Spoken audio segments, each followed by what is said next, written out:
Bonjour à tous, ravi de vous présenter cette présentation sur le cancer du poumon du non-fumeur et merci aux organisateurs de cette invitation et à nos modérateurs.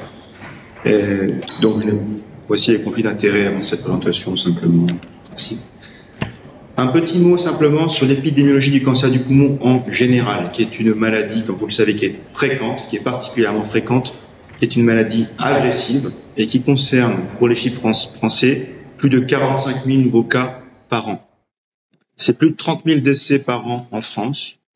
C'est la première cause de mortalité par cancer. Et on sait qu'il y a essentiellement des malades dont le facteur de risque principal est le tabac. C'est 85% des cas, un cancer lié au tabac. Vous voyez ici l'évolution du tabagisme dépendamment du sexe. Vous vous rendez compte que les femmes, finalement, fument de plus en plus et approchent les niveaux de tabagisme du tabagisme chez l'homme. Donc on n'a pas une franche différence en termes de sexe ratio sur le tabagisme, voire même ça va peut-être dépasser chez les femmes versus chez les hommes. Donc 85% des cas liés au tabac, le corollaire, c'est que 15 à 20%, certaines séries vont même jusqu'à 25% des cas ne sont pas liés au tabac. D'accord ? Il n'est pas question de décéder par là où on a péché, mais faire un cancer du poumon quand on n'a pas fumé, c'est très mal vécu. C'est des maladies qui sont particulièrement différentes des maladies du fumeur. On va en parler. Il y a plusieurs facteurs de risque du cancer chez le non-fumeur qui ont été jusqu'à présent évoqués et qui sont désormais même démontrés. Certains étaient démontrés depuis les dernières décennies, comme le radon, qui est un gaz qu'on trouve dans les bas-fonds des habitations, dans les sous-sols en particulier, et qui malheureusement est difficilement détectable puisque les conseillers en environnement à domicile se font très rares. Très rares en tout cas, chez nous, on a beaucoup de difficultés à trouver des conseillers en environnement à domicile. Et évidemment, l'exposition professionnelle avec l'amiante, qui est un grand classique, et d'autres, mais la pollution en général est un grand facteur de risque qui était jusqu'à présent seulement évoqué, mais qui est depuis récemment démontré.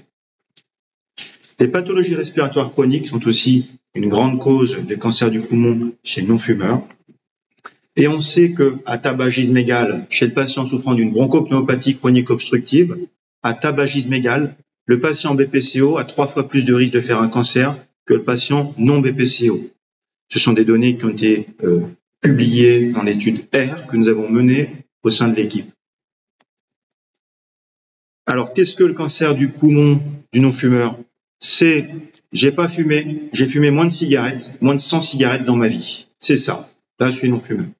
Pas confondre avec ex-fumeur, bien sûr, mais non-fumeur, c'est moins de 100 cigarettes dans une vie. Enjeu de santé publique, évidemment, puisque, on l'a dit, ça représente jusqu'à 25% des cancers du poumon, avec un vécu qui est particulièrement difficile chez les malades.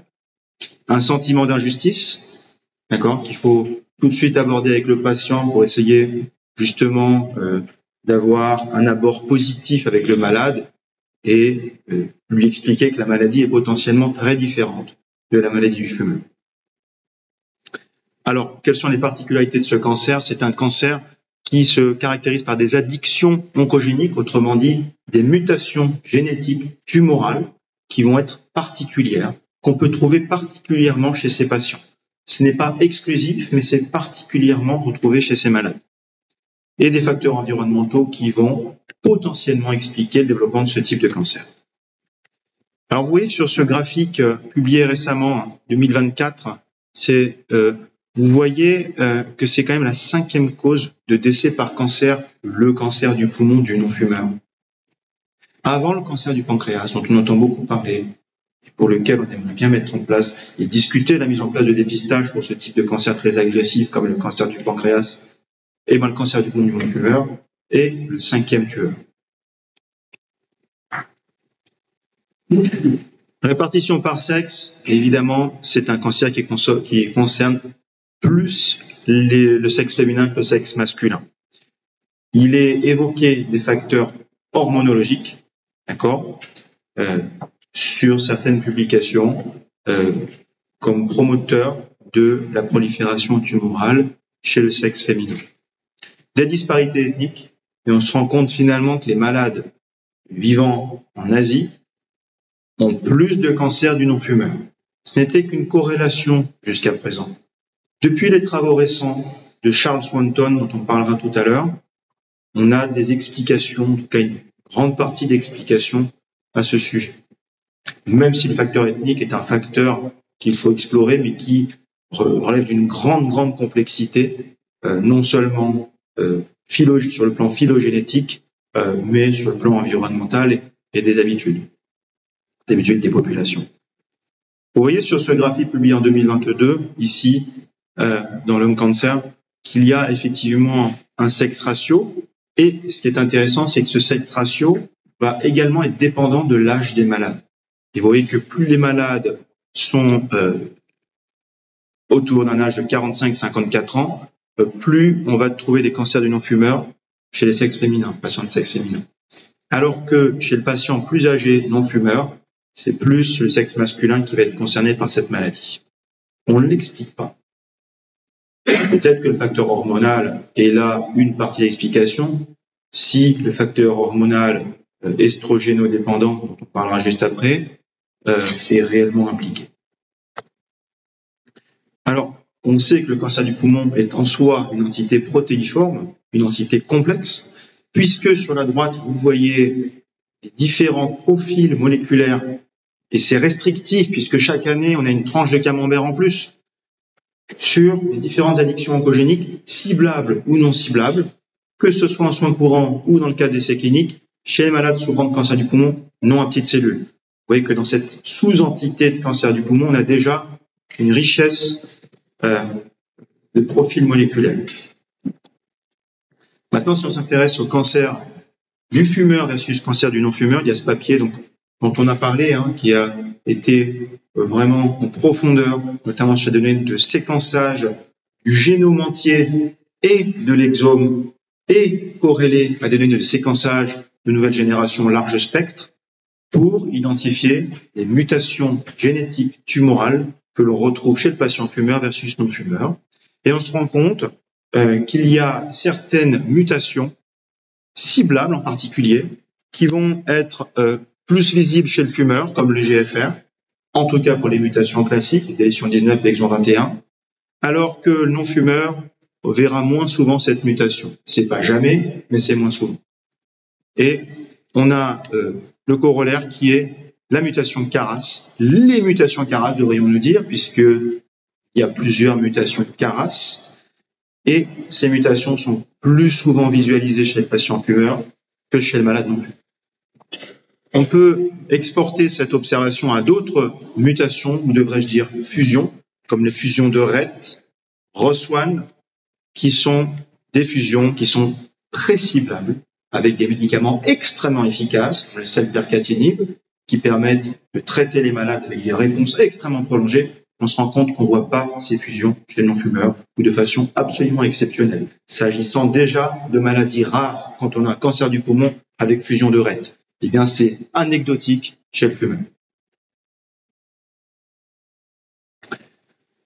Alors quels sont les facteurs de risque qu'on va retrouver chez ces patients?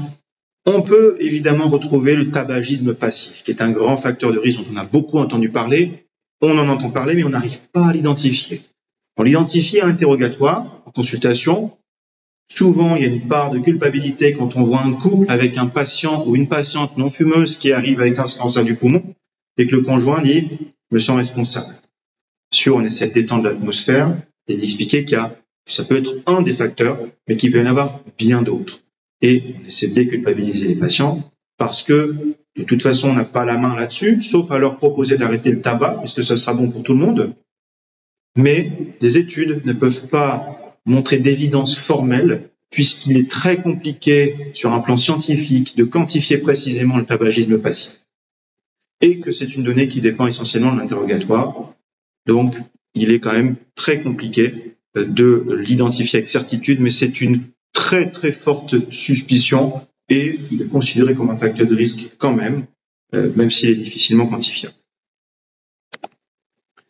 Le radon, on a parlé, qui est quand même la deuxième cause de facteur, qui est le deuxième facteur de risque de cancer du poumon du non-fumeur. donc gaz radioactif qu'on va trouver dans les sous-sols, en particulier des habitations mal aérées, d'accord. L'exposition domestique augmente clairement de 50% le risque de cancer du poumon du non-fumeur, d'accord. Et on pense particulièrement à certaines communautés qui se chauffent avec un chauffage, on va dire, dans une habitation, un chauffage qui est mal entretenu et qui va entraîner non seulement des éléments polluants, dont on parlera plus tard, d'accord, mais également augmenter les concentrations en radon dans ces habitations, de augmenter substantiellement le risque de cancer du poumon. La prévention, c'est le contrôle de réduire les niveaux du radon, mais c'est quelque chose de très compliqué. Hein. À ma connaissance, ça n'est pas, en tout cas en France, un critère quand vous acquérez pour l'acquisition d'un appartement ou pour la location. C'est pas quelque chose qui va être regardé systématiquement. D'accord, je parle sous le contrôle du docteur Azoar, mais il me semble pas que nous ayons ce type de vérification sur les appartements. Et pourtant, il est recommandé de faire attention au niveau de radon. Ensuite, comme on l'a dit, il n'y a pas l'accès facile aux conseillers en environnement à domicile. Cette équipe a regardé la corrélation géographique avec les concentrations en radon qu'on trouve dans les pays. Vous voyez que nous ne sommes absolument pas épargnés et qu'il y a du radon dans nos contrées, en particulier dans le nord de la France et sur la côte ouest. Alors cette équipe a regardé, à l'instar de ce que l'on voit entre patients fumeurs versus non-fumeurs, est-ce qu'un malade exposé au radon versus non exposé au radon a le même profil moléculaire? Ça a été vérifié. La réponse est non. Il n'y a pas de différence particulière, en tout cas pour les addictions oncogéniques ciblables classiques. Et vous voyez notamment qu'il y a de l'EGFR muté chez les patients non exposés au radon et chez les patients exposés au radon. Donc pas de différence. Néanmoins, d'autres voies présentent des différences. Et on citera particulièrement la voie Notch, qui est ici. Et vous voyez qu'il y a 0% des malades non exposés au radon qui expriment une mutation de Notch 2. C'est une voie qui n'est pas ciblable aujourd'hui, mais c'est un point et un fait intéressant. Ensuite, les auteurs ont montré qu'il y avait une plus forte charge mutationnelle tumorale, autrement dit, plus de mutations par mégabase pour une tumeur chez les patients exposés au radon versus non exposés au radon. Or, on sait qu'à l'aune de l'immunothérapie du cancer, qui dépend d'un certain nombre de facteurs de réponse, dont l'existence de néoantigènes tumoraux et d'une charge mutationnelle, eh bien, on peut imaginer que des malades exposés au radon pourraient avoir une meilleure réponse aux immunothérapies. C'est une éventualité qui n'est aujourd'hui absolument pas démontrée. Mais c'est à prendre en compte. On a parlé des facteurs génétiques et hormonaux. Mutations germinales seront recherchées dans certains cas, certaines mutations qui peuvent augmenter le risque de cancer du poumon. On parle bien de mutations germinales. Le rôle des estrogènes, on en a parlé, et en 2010, ce papier, malheureusement, ne va pas plus au fond de la question, mais qui pointe le potentiel pro-prolifératif des estrogènes, ce qui peut expliquer la préexistence, la prévalence de cancer du non-fumeur chez la femme jeune. Un facteur de risque extrêmement important et qui a fait l'objet d'une ovation à l'ESMO il y a 2 ans, pour des travaux présentés par Charles Swanton, qui a présenté une expérience très simple. C'est souvent les expériences les plus simples qui apportent des réponses colossales. Il a pris la carte du monde, il a regardé les zones polluées, et il a vu que les zones les plus polluées étaient les zones où il y avait plus de cancer du non-fumeur. Il aurait pu s'en tenir à la corrélation, c'était déjà grandiose. Mais il a été plus loin, puisque corrélation ne fait pas cause à effet, évidemment. Il a été plus loin et il a essayé de démontrer la cause à effet. Donc, évidemment, mise en évidence que les particules fines stimulent la progression du cancer dépendamment de la voie EGFR, notamment de la mutation de l'EGFR, représente ce qui permet de pointer la pollution comme un enjeu majeur de santé publique, puisque plus de 99% de la population mondiale est surexposée à la pollution. Donc cette exposition aux particules fines et dioxyde d'azote augmente le risque de cancer du poumon du non-fumeur de façon statistique. D'accord, ça c'est bien démontré par ce papier. La pollution va activer la prolifération cellulaire dépendamment de la voie EGFR chez les patients mutés, bien démontré, juste après, et pointant ces particules fines et cette pollution comme un cofacteur majeur de cancer du poumon. Et vous voyez ici que dans certaines contrées, notamment asiatiques, Corée du Sud, Taïwan, vous avez une courbe de corrélation qui est assez claire, d'accord, avec un R carré qui est très significatif sur la corrélation, avec plus on est exposé à la pollution et aux particules fines, plus on fait des cancers du poumon mutés EGFR. Alors on ne comprenait pas, jusqu'à l'existence de ce papier, de pourquoi on trouvait beaucoup de mutations EGFR chez les patients non-fumeurs. Ce papier pointe des éléments extrêmement importants. C'est une autre façon de présenter les choses. Donc ce Charles Swanton a utilisé un modèle murin pour démontrer la cause à effet de souris transgéniques qui sont mutées EGFR sur une mutation classique, la L858R, qu'on trouve sur l'exon 21, qui est une mutation classique et ciblable, par l'induction de cette expression par adénovirus, donc une méthode assez classique, finalement, exposée ou non exposée aux particules fines sur 3 semaines. Et le résultat, c'est que les souris exposées avaient des tumeurs plus grosses, plus nombreuses, et que la voie EGFR était bien plus activée, avec un marquage immunohistochimique ici, qui est bien plus important chez les souris exposées à la pollution. Sur le plan mécanistique, ces auteurs ont montré une implication particulière des macrophages infiltrant les tissus, avec ces données de cytométrie de flux qui montrent que les macrophages infiltrant les tissus sont plus représentés chez les souris exposées à la pollution. Sur le plan mécanistique toujours, les voies de signalisation de régulation notamment et cytokiniques ont été étudiées afin de comprendre le mécanisme de cette promotion d'activation de la mutation EGFR. Et certaines voies comme le NF-κB, qui est un grand classique de cytokine qui va conditionner l'environnement en tant qu'environnement immunosuppresseur, va être particulièrement représenté chez les souris exposées à la pollution. NF-κB, mais également l'IL-1β, qui est aussi également une cytokine impliquée dans la carcinogénèse. D'accord. L'enrichissement en macrophages de type M2, qui vont être des macrophages qui vont avoir des vertus également immunosuppressives, d'accord, et une production d'IL-1β par ces macrophages. Donc on va avoir une pro-prolifération dépendante de l'EGFR et en plus un conditionnement de l'environnement inflammatoire de la tumeur vers un environnement froid qui ne répond pas à l'immunothérapie. Ce qui pourrait expliquer que les malades souffrant de mutation EGFR ne répondent pas à l'immunothérapie et qu'il est recommandé de ne pas donner d'immunothérapie à ces patients parce que ça ne marche pas. Et donc, ces données sont extrêmement importantes.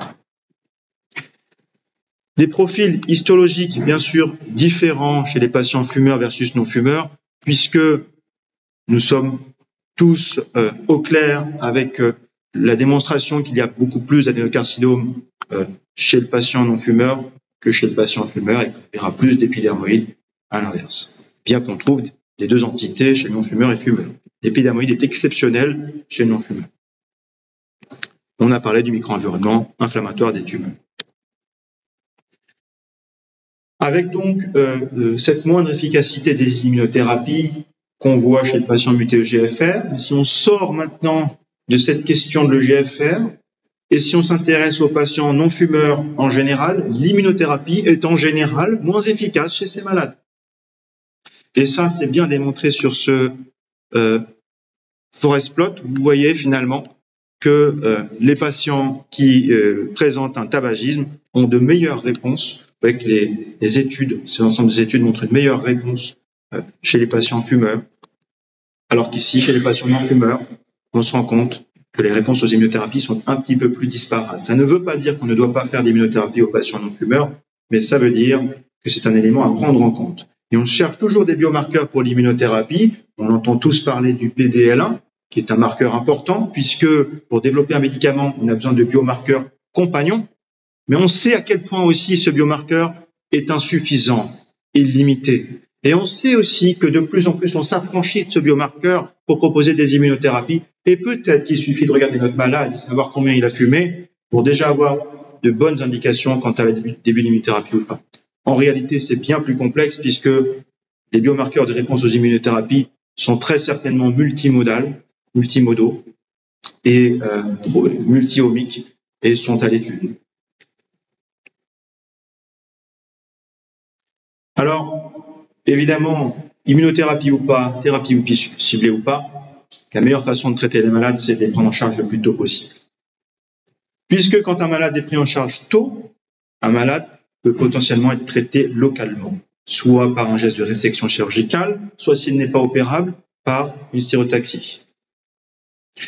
Et donc, le dépistage du cancer du poumon est un enjeu crucial, majeur, et en France, le dépistage du cancer du poumon n'est pas recommandé alors qu'il s'agit de la première cause de décès par cancer. On l'a vu. Doit-on mourir par là où on a péché? Donc, le dépistage du cancer du poumon est aujourd'hui l'objet d'un vaste programme très important dont, avec l'équipe Dr Weinstein, Azoua, Professeur Marquette et nous autres, sommes particulièrement investis à l'IHU puisque nous avons mis en place le projet DAC-CAPO à rayonnement national qui aujourd'hui s'est étendu sur le projet national à plus large échelle qui est promu par l'INCA, qui est le projet Impulsion et dont nous serons responsables de la partie des traitements bioinformatiques et des données au niveau national. Donc cette mise en place du dépistage du cancer du poumon est cruciale. Néanmoins, les critères d'inclusion, c'est d'avoir fumé. Je vous rappelle que le cancer du poumon du non-fumeur, c'est la 5e cause de décès par cancer. Donc ça ouvre quelques questions. La question c'est, est-ce qu'il faut dépister tout le monde? Faut-il dépister les non-fumeurs? On peut se baser sur l'expérience asiatique. Il y a ce papier qui est sorti il y a 3 jours, d'accord, qui est très intéressant, puisqu'en Asie et dans certains pays asiatiques, le dépistage, c'est pour tout le monde. Scanner thoracique basse dose, pour tout le monde. D'accord? Et vous voyez finalement que on trouve beaucoup de cancers chez le non-fumeur, ce qui est appelé cancer en tout cas, et pourtant, il n'y a pas beaucoup de morts chez ces mêmes malades. Et finalement, quand on va plus avant, on se rend compte que les malades opérés ont souvent été opérés pour du parenchyme sain. Ce qui explique finalement que le scanner va détecter un certain nombre de nodules très tôt. Or, un nodule de moins d'1 centimètre de grand axe et difficile d'accès ne va pas être facilement accessible à la biopsie.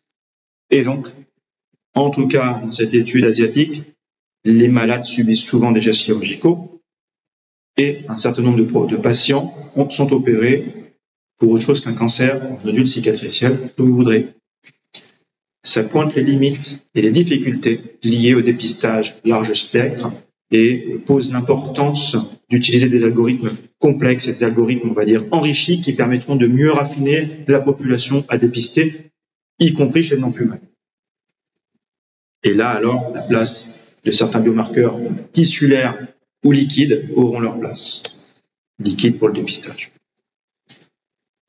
On a terminé. Donc, ça tombe bien pour l'alerte du docteur Azoua.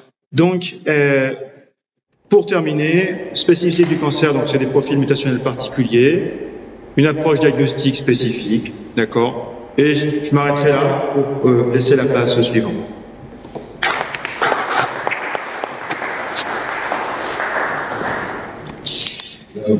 Félicitations pour cette intervention. Je donnerai juste une remarque.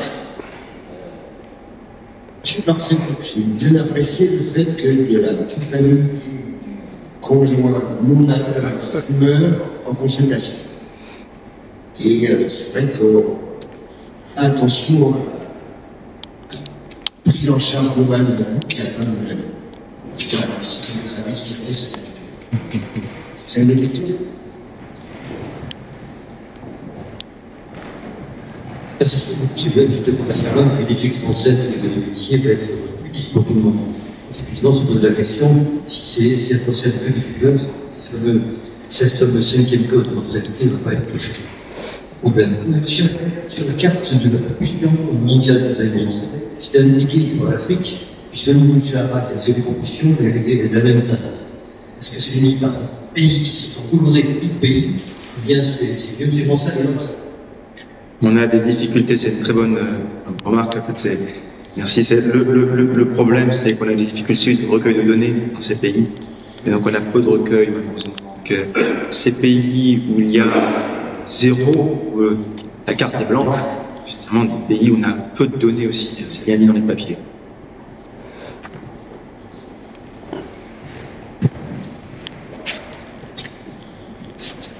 Bon, c'est assez quand même bizarre qu'on a plus souvent des mutations qu'on propose comme traitement adapté.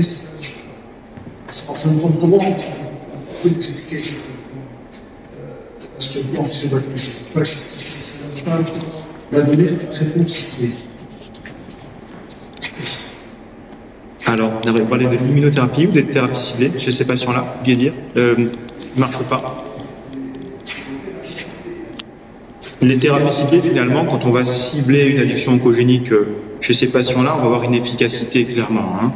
On va avoir une efficacité. Je parlais de l'immunothérapie. Chez les patients avec une addiction oncogénique ciblable, finalement, ils vont avoir une population cellulaire qui va être beaucoup plus clonale, finalement, et non pas multiclonale. Or, l'immunothérapie a besoin, finalement, de multiclonalité.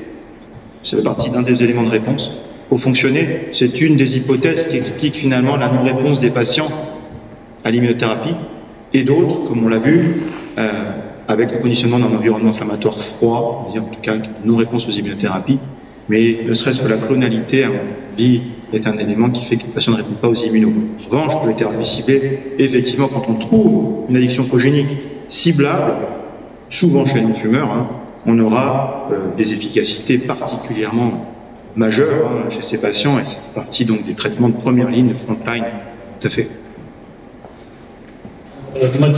Merci pour cette belle conférence. Ma question était, vous avez parlé en Asie, vous faisiez le dépistage systématique à tout le monde. Est-ce qu'il y a des critères d'âge et quelle serait la périodicité ou critères de sexe?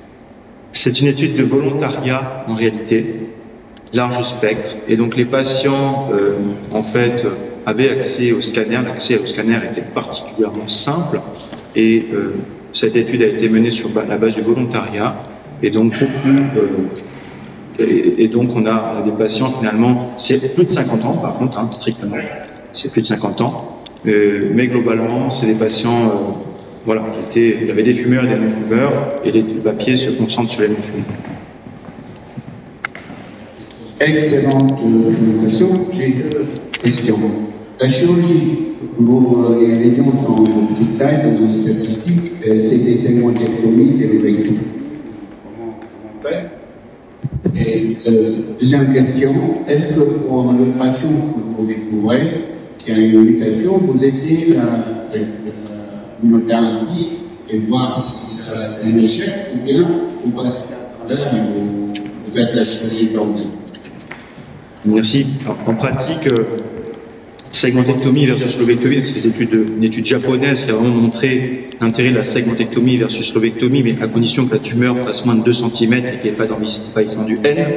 Donc un patient qui est N0, qui a une tumeur de moins de 2 cm de grand axe aura une segmentectomie, effectivement. Je n'ai pas le détail du taux de segmentec et d'obec dans ce papier. En revanche, je pense que les guidelines étaient suivis puisqu'il s'agit de papier asiatique et que l'étude était asiatique, en tout cas était japonaise. Bon, j'ose espérer que les recommandations étaient suivies à ce niveau-là. Ensuite, pour ce qui est des traitements qu'on va donner en pratique chez les malades, un malade qui présente une mutation GFR, on n'essaiera même pas l'immunothérapie, elle ne sera même pas recommandée parce qu'on sait qu'il n'y a pas de réponse. Donc on n'essaiera même pas, et même pas la progression. Par contre, ce qui est étudié, c'est et en particulier pour les mutations non classiques de l'EGFR, d'utiliser l'immunothérapie associée aux thérapies ciblées. Ça, c'est des choses qui sont étudiées, mais l'immunothérapie seule n'a vraiment pas sa place pour lutter EGFR.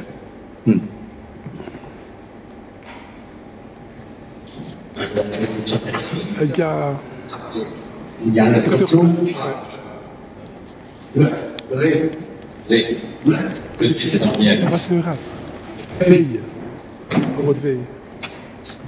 Merci pour l'exposer. En associant justement le traitement anti-EGFR à l'immunothérapie, donc également s'il y a expression des guénoines, est-ce qu'il y a majoration de toxicité? Parce qu'on sait bien l'immunothérapie, elle n'est pas dénuée de risques associés au traitement. Est-ce qu'on majore la toxicité? Merci. Alors, on peut rapporter cette question aux patients qui présentent une mutation autre que le GFR, par exemple, qui sont traités par thérapie ciblée, alors qu'ils ont été exposés à l'immunothérapie. Je pense que ça pourrait nous donner une partie de la réponse. Aujourd'hui, on n'a pas la réponse pour le GFR et l'immunothérapie, puisque c'est encore vraiment de la recherche. On va dire, on n'a pas les données pour répondre. En revanche, on a des données pour répondre chez des malades qui présentent une mutation autre. Exemple, un patient qui a été pré-traité par immunothérapie et qui développe une mutation, exemple 14 de MET, au cours de l'évolution de la maladie, à qui on va devoir proposer une thérapie ciblée à progression qui s'appelle le crizotinib, un vieux TKI, vieille molécule, mais très efficace, qui est un tyrosine kinase multikine, multicible, et qui notamment agit sur MET. Ces patients-là ne présentent pas plus de toxicité liée à l'inhibiteur de MET que le patient non pré-traité par immunothérapie. Ensuite, il faut rester aussi très prudent parce que les études qui s'attachent à travailler sur ces questions-là ont une limite, c'est que on a compris assez récemment que les patients exposés à l'immunothérapie, finalement, voient de l'immunothérapie, même s'ils ne sont plus injectés, pendant les 6 mois qui suivent. Au moins. Une simple injection d'immunothérapie, et pendant 6 mois qui suivent, on va être encore un petit peu exposé. D'où les essais très importants actuellement de désescalade thérapeutique, et notamment pour certains pays en difficulté de proposition de soins comme l'Inde. Ils ont proposé un papier extrêmement important et passionnant à l'ESMO, justement l'année dernière, sur des doses d'immunothérapie de 20 mg, au lieu d'utiliser 200 mg de nivolumab, donc 10 fois moins, avec des réponses qui approchaient celles des malades traités à pleine dose. Ce qui pose des questions extrêmement importantes sur la désescalade pour proposer le traitement au plus de patients possible. C'est encore, on ne peut pas utiliser 20 mg, c'est pas recommandé. Disons que cette étude était pionnière. Et donc on se rend compte finalement qu'un petit peu, ça reste longtemps. Et ça on l'a découvert récemment. Donc je pense qu'il faut être aussi prudent d'ailleurs sur les données qu'on avait quant au washout présumé d'immunothérapie précédant l'immunothérapie ciblée. Mais on n'a pas plus de toxicité en tout cas pour les MET. Merci.